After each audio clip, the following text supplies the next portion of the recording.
When that kind of settled down, I began to see a little more clearly on the ground, and I know I was coming down with a wind behind my back. They always told you to land facing away from the wind. Then you can see what's coming up, and they also told us when we were going to hit the ground, kind of relax like a tumbler. Before that happened, though, I could see a guy coming up a lane on a bicycle. He was looking up at me, and I thought, I was stretching things, but I thought, he's probably a Polish slave laborer, and I can talk him into hiding me out, see.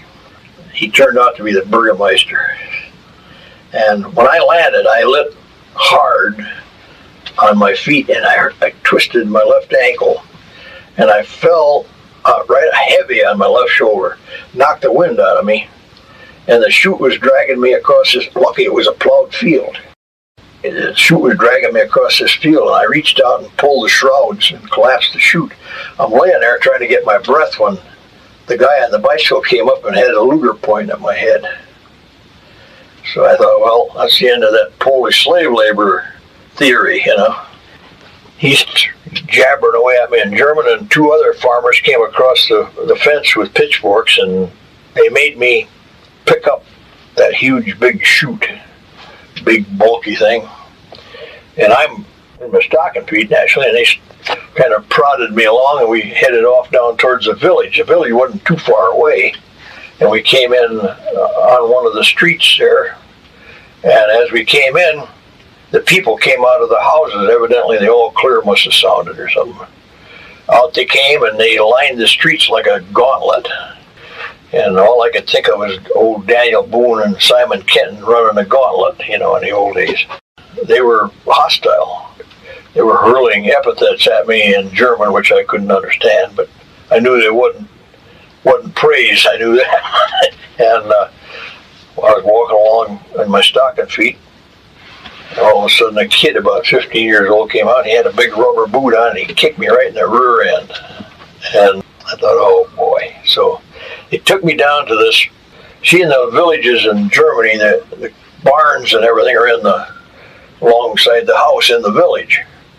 And the Burgermeister had a courtyard in front of his house, in the back of his house, I guess it was, because the barn was back there. Had a wall around it and a big gate, and I trooped on in there with the rest of them, and they were starting to search me for a pistol or something, you know. They made me take my pants, and they were hanging down around my ankles, and I was standing in my stocking feet. They were looking for a pistol. I think they were a little disappointed because we didn't have any pistol with us. So about that time, I heard a commotion in the crowd, and a guy came through the crowd. He was really angry, I could tell. You know, he was really hostile, and he let me have one right between the eyes with his big old horny fist. I almost went down, but I didn't.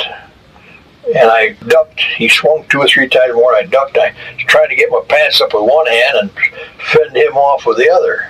Finally, I got my pants buckled up, and then I had 2 hands to work. And he cut off the fight right then. He went over and he picked up a long-handled spade.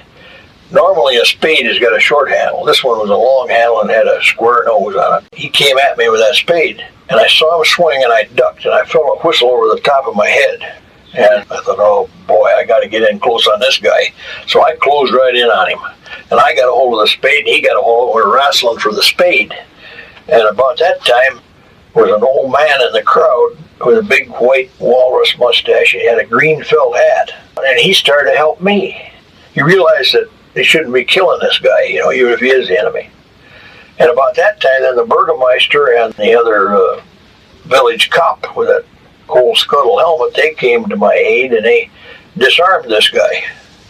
They made him rouse, and from then on, I never had any trouble with him. And at what point was your nose broken? That one blow. The blow. And I got a picture showing me. You ever see that picture? Yeah, I've seen it. That was taken 2 weeks later up at Stalin Roof 1. My eyes were both black.